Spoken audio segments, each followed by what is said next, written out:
For over 4 centuries, this arena echoed with the roar of crowds, the clash of steel, and the final breaths of men who fought for glory or survival. But one day, the noise stopped. This is the story of the last blood spilled for entertainment in the Roman Colosseum, and why, after centuries of spectacle, the Gladiator Games ended, not with a final battle, but with a whisper of change. To understand the silence, we must understand the noise. In 80 AD, Emperor Titus inaugurated the Colosseum with 100 days of games. Thousands of gladiators fought. Wild beasts roamed the arena. Criminals were executed publicly.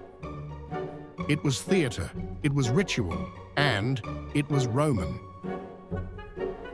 The Colosseum wasn't just entertainment, it was power on display, a message to citizens and enemies alike.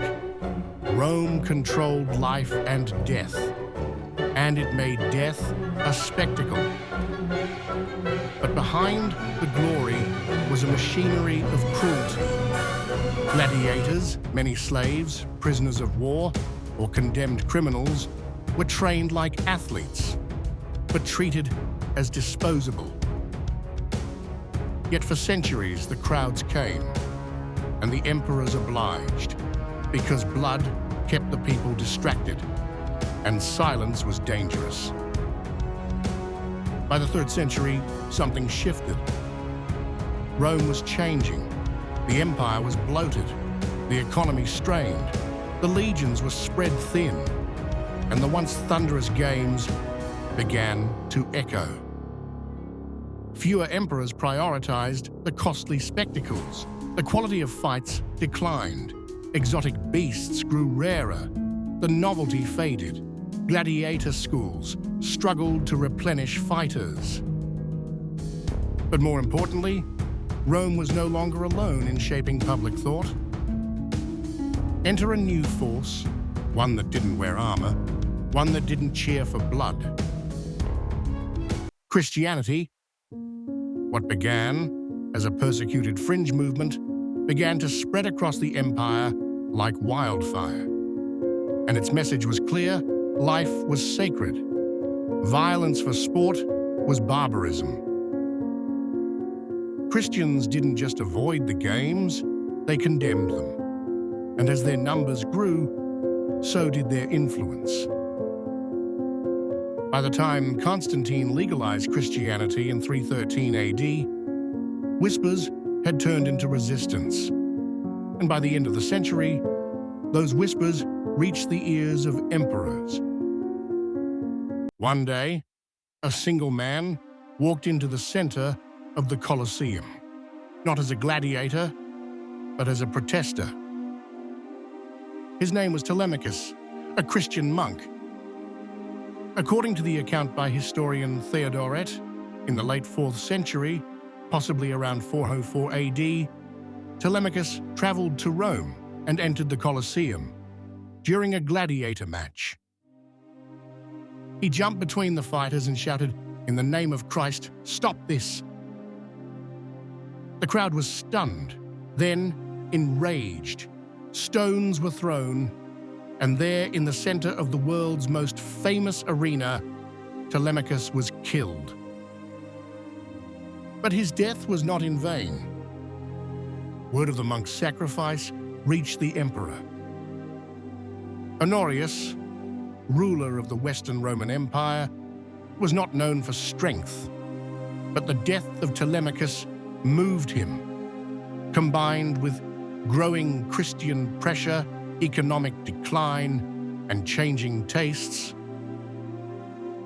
he issued a decree, one that would end the Gladiator Games forever. 404 AD, the last known gladiatorial contest in the Colosseum.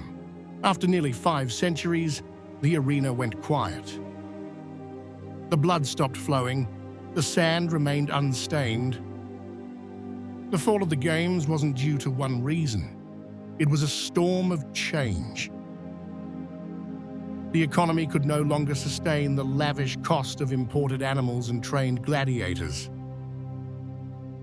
Roman morality was shifting from pagan glory to Christian humility.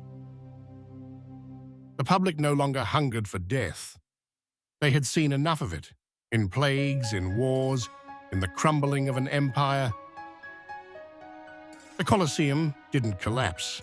It faded, not because Rome grew weak, but because Rome grew different.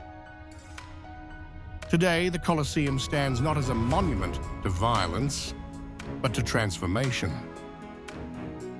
Its silence is powerful. Where once there were screams, now there is reflection. The world outgrew the bloodlust. The roar of the crowd gave way to the voices of conscience, and the idea that entertainment could cost a man his life became a relic, buried in the dust. The gladiators didn't lose the last fight in the Colosseum. The crowd did. For centuries, they watched men die for sport. And then one day, they watched a man die for peace. And everything changed. The end of the Gladiator Games wasn't the fall of Rome's might. It was the rise of its humanity. And so, the Colosseum fell silent. Not in defeat, but in awakening. If you found this story powerful, subscribe for more forgotten chapters from the past. Share this video, and let's keep the echoes of the history alive.